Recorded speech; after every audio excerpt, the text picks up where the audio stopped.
There's what we call in our language Niino. Yes. Aduong tia po you we want it in the waruluoni Niino. Now in Africa, the main problem is Niino Matek. Etia kobuni yi lobu chol kan pehwa duong ateho beru Niino ateha teha. So this is the problem in many parts of Africa, but also in Uganda. Tia kobuni peha wano tikere dong atek to twale Uganda kan. Because Niino. Because there's so much lonyo here. Entia kobuni lonyo tia duong ateha teha. To really have Chan is a big shame. Entia kobuni me yini bera Chan udu beru tuan le wicha duong to twal. But the problem is this one of Niino. In peha duong atek tieni wano Niino ko. Niino is sleeping. Yeah, sleeping. Now, I'm very happy that our son, Jowel, and ye yom tutwal ni atinere Jowel is not Niino. En petia Niino. And I want to thank General Muheesi. En tamirunia po General Muheesi tutwala me kana Jowel woru nuo puonyerie. Who challenged him. Ame mie teacher tech me atia. But the thankful is for him who responded. Enta pire tech pien Jowel da winyu puonya me woterecha upuonye kede. Because you see the things you are talking about, the roads, the referral hospitals. Entia kobuni jema wano tiu kobo kom dahatal kom yono. All those are what we call dong lobo. Munendo gonyo da kwani monu luoni dong lobo. No, dong lobo is for all of us. Ni dong lobo bero pijo dushu. A drunkard will move on the road. Ni akara merda ena wori lama wano tiu kwayo no. A witch doctor will move on the road. Entia ko ina hajoka dang. Ena wori we lobo mini yo ama tiu kwayo ni pur. And the road from, for instance, the road from Kampala to Lira. Entia ko benitia mi ya por me yo yai Kampala woro na Lira. By the time of Amin. Ikaramin. And up to Gulu. Na yo ametunu na Gulu. Was already tarmacked. Karamin yo na chanu dongo kerlamo ko yai Kampala word Gulu. But I'm sure even today, when you go there, you can find the Chan people near the tarmac road. Etia ko ni kai wori yo yai Kampala word Gulu pwede wonwo jo beru Chan na metiu beri lang gudu kunu. Your tarmac can. Chan tia also can. Entia ko beni kai wori wonwo yo amo pu lam ti kan eto Chan da tinge lam ka kanno. So really, in the schools we have to talk of LCM, the lowest number that can go into all the other numbers. Entia ko beni ka wan re kwani chukul tigi nora me ka yini ti chora tie na me beri pinga men konyo joy malo cha dushu. Now, for me, the LCM of leadership is to deal with lonyo in the homes. Entia ko beni chora wa mo timi primary me gina beri ping me timo chora me malo cha gina pire tek ber me wan yele menera ni lonyo tie yi pasho. Because once people have lonyo in their homes, entia ko ni ka wano tikere lonyo pasho. Many of the issues you are talking about, that's what Beta Monge was saying, that many of the things you are talking about, you can even do them yourself. Entia ko beni ka wano tikere lonyo yi pachi waja mi ducha wano ti ko bukano ramada tinga pe wa kenwa. You can have pea, maber, even before the water had brought their own water. Entia ko beni ramo bere na pea bera kari ko be da jo ameti ko bi kom pea put po kelo pea. Jolo pea. No ramo jolo pea jole we ot malo. At your own house. Dan no ramo jolo ko mi we wudi wa meti pasho kanasha. You can have match, you can have solar power. Entia ko beni ramo bere match we solar ni aite keti we ot malo. His Excellency, I would want tractor and power. Power. Where's the power now? Power is about 4 kilometers away from here. Okay. Okay. I'll get you a tractor and then try to get the minister to get you. So I don't get a coniene me to match, get a tractor, do coniene look at a job and match to neno ka romo kube mach keli farm kan. Apuoyo matek. So Jowel is already self-motivated. En Jacob ni Jowel do bera bulu amedo tikere kero nyokere miri meti yutichatek. Supporting him is easy. Eme konye do yoto twal piene do nyurumiru konye ramuti chunga pire kene. But I would like to challenge the leaders in the area Entiat ko lokere wano tela. to really advise all the other people. Me wani jakudong twal lokere jowa me pasukan. So that they really know how to use the land to get out of poverty. Mene do kirangoa be miero opurwa ti kere lobo gi me yao ko ichan. Because this business of fishing, how many people can be in the lake? Entia koboni kobe kom chika wano koboni jo adia me ramo beri yi imnam kano. There must be a limit to the people in the lake. Mir jo ano na hena me mir beri nam. Even Nambole, we have a limit. Entia ko na leg tu kudila meti Kampala kuya nambole dati namba jo amo yi gi me beri leg kunu. I think it is 30,000 or something. We say no. Even if you pay, we say no. Entia koboni ti gi kai tutumia pira deka kai re chulu chene wano koni stadium do poko. Because you are going to die. You are too Penwe many. wota ko kunu ka jo pola teha. So what I will ask you tomorrow when I meet the leaders meeting is to say who should be on the lake and how many and why. Recognize, but they always come and welcome you whenever you come to Amolatar District, right? And then we have has not come yet, but he's really doing very, very. Chuck, the wife Joyce really wanted to come and welcome you. This is what Jowel has done, and we are very proud of him. If it is addressed, more and more of this kind of farmers will be raised in a category of the PDM. And so trade in the various entrepreneurs, various is in a deplorable state. And we humbly request that as you've done with Ministry of Agriculture, that much as we are a peninsula, we do not have any fish. And we hope that your stay here and your message will be very, very pertinent for the transformation.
Only one day, particular one.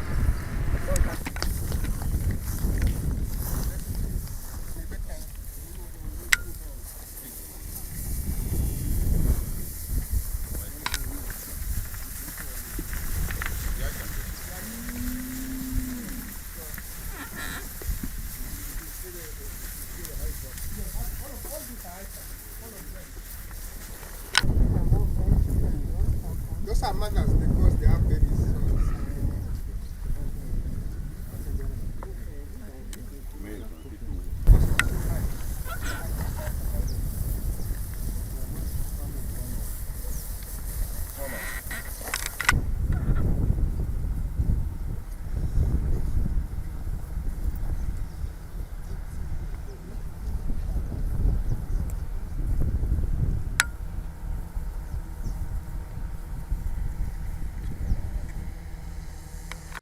Your Excellency, and thank you, people, for welcoming us so warmly right here at this farm. I want to say maybe one thing that I admire about the farmers in our country presently. In many of the areas where UPDM is happening and other farm areas, what I have come to admire is to see that the owner of the farm stands with his wife and they're one. That is a very good culture that our people should really learn. To know that if you're working as a family, if you hold hands together as a man and his wife, that family will be stronger. So I admire the young man here as he was introducing his family, and he introduced the contribution of his wife. And that speaks volumes, because when a family lives together, hopefully they pray together and that family grows stronger. So I pray that that becomes a culture for the families of Uganda, really. Because as we strengthen families, we unite our communities and Uganda becomes stronger at the grassroots.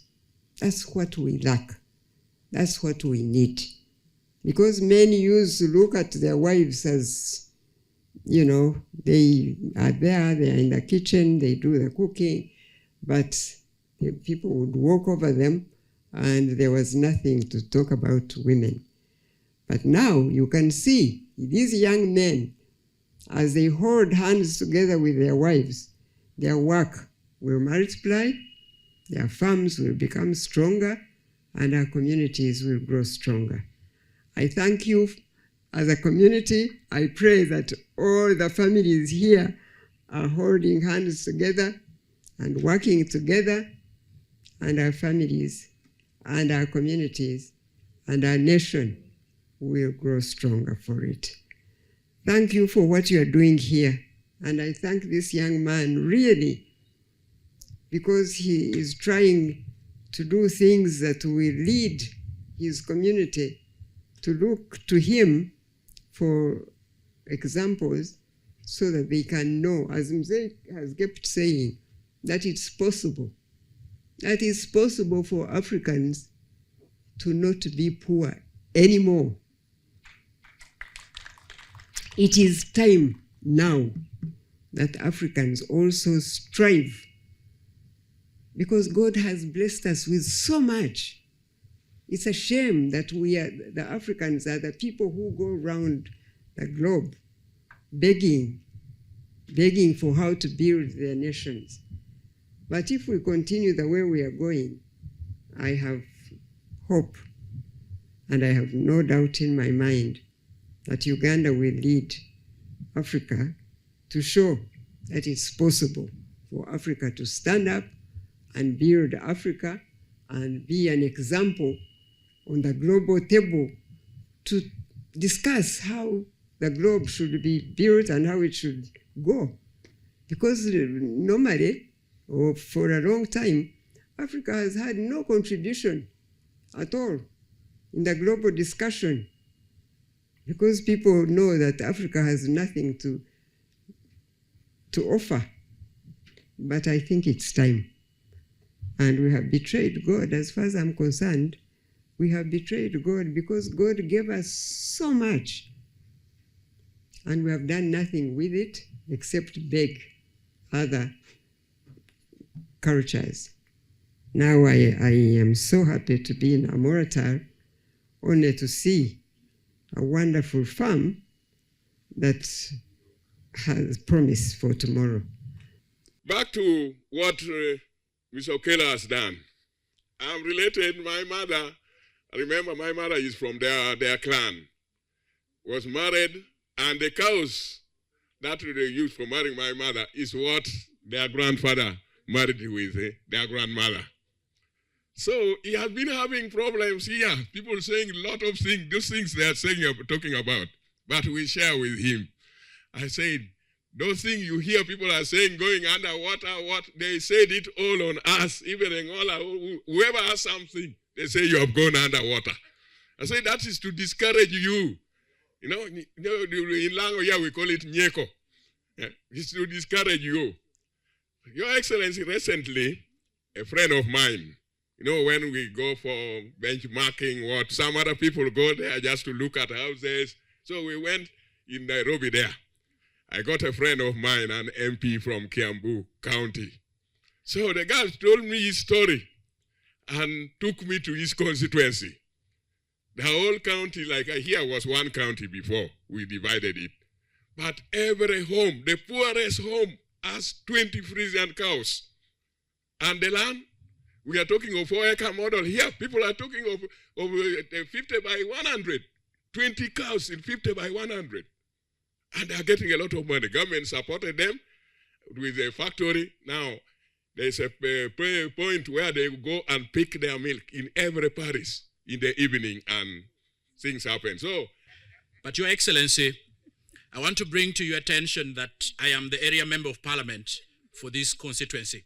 And it would be a very great omen for me as your host not to welcome you. So may it please you that I welcome you in my constituency. You are welcome. Farmer said here that in whatever we do, for many years, for me who was born in Minakulu bordering Gulu, when I was young, I was always running from the LRA wars. And I know the fruits of peace. I know the pain of being in an area where there's insecurity. And that is why when you appointed Dr. Ruakana Rugunda for the peace talk, and I was chosen by the people of northern Uganda to lead the community to go and support the peace talk, we went and stayed in Garamba for all the 2 years. And that achievement, which led to the signing of cessation of hostility and facilitated the LRA to move from northern Uganda to Winkibul, and later were taken to Garamba. And from that day, when the LRA rebels went to Winkibul, peace returned to northern Uganda. And from that day, 2006, the people of northern Uganda cannot forget the contribution you have made in giving peace to the people.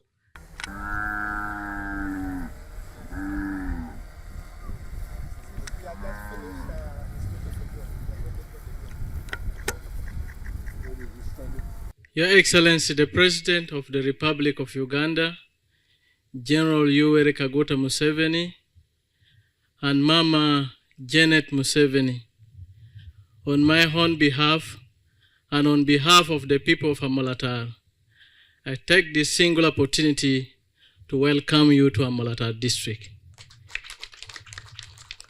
We are exceedingly humble and grateful that amidst your tight schedule, you have taken this initiative to come and visit a model farmer in Amolatar District. Your Excellency, the President and Mama, I searched through the internet to find a president like you who has dedicated his time to tour the country, to preach the gospel of wealth creation. I only found General Jowel Okello Museveni. My name is Jowel Okello. I come from a very humble background. Schooling, we would survive on distilling waragi. And I know it up to tomorrow. I would distill waragi, then my uncle's wife would sell waragi, and I come back and pay school fees. So with that background, I cannot think about going back to that poverty.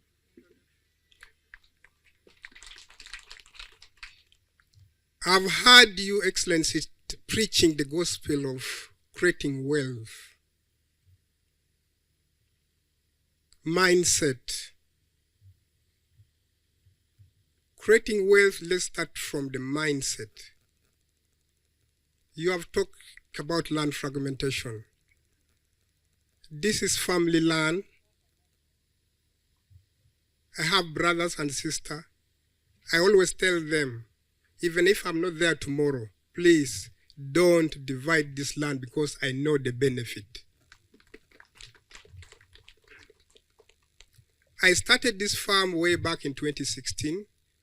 After retiring from National Water, I worked in National Water for 7 years. Then I went to General Muheesi's farm. He asked me, Okello, you people of northern Uganda, you think we eat Museveni's money. He was putting on this jacket, army jacket. This is where I get my money from. He had 200 Frisian cows, 4 acres of matoke. Do you have land? I could not say anything. He asked me, do you have land? I answered with a very low tone that, yes, sir. What are you doing with your land? I need to come to that and see what you are doing with the land. Up to today, he has not come, but he communicates to me always. I told him, I'm competing with you. I started construction work by borrowing 12 million from the bank. My wife borrowed 15 million. Then we went for construction. So every money that I get from construction, 80% I bring it here. If you check this region of Amolatar, 90% of economic activity is through fishing. You find the district local people from northern Uganda, they are taking people to Mbarara, Ibanda to go and see how cows are eating grass.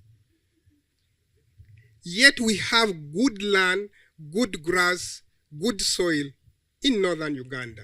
His Excellency, you know this, I'm not lying. You can stand my witness.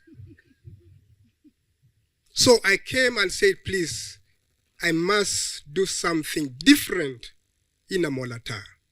So I started here with 80 goats. That was, I bought the first on March. I bought 80 goats, I went to Sembabule, I brought some few cows. So I kept growing. That is a short story about here. We are currently employing 18 permanent staff here. We are creating employment. We are doing institution around northern Uganda. We are training them here. We lack accommodation. We had a booking of 200 people who come for IT. We don't have accommodation. That is revenue for our farm because each is going to pay 250,000. So if we bring for 2 months only, we are raising that money. 250 times 200. That is already revenue for the farm. We are training the local farmers around. We are supplying them good breed. His Excellency, I was very disappointed around 2020, and I stopped going to the market up to now. I don't go. Manager is the one who do that. I went to the market. Someone who has kept his cow for 2 years is selling it at 250,000. I'm selling a goat of 8 months at 400,000, 500,000. A goat of 8 months, 400,000, you are selling a cow you have raised for 2 years at 250,000. So the mindset of the person, we must invest in that. There's something that I want to bring it out now. His Excellency, I have got a lot of names via this farm. A lot of names. That guy's money is not clean. He has gone under the water. That is first family money. They have sent him to go and buy land because they have discovered oil. His Excellency is here today. If this is his cows, then the helicopter has come. We should carry these cows and load and it goes with these cows. A lot, His Excellency. If everything in this Uganda is for the first family, why are we sending our kids to school? Politician, you have a lot to preach. That one, I have no kind word for it. Everything is for first family.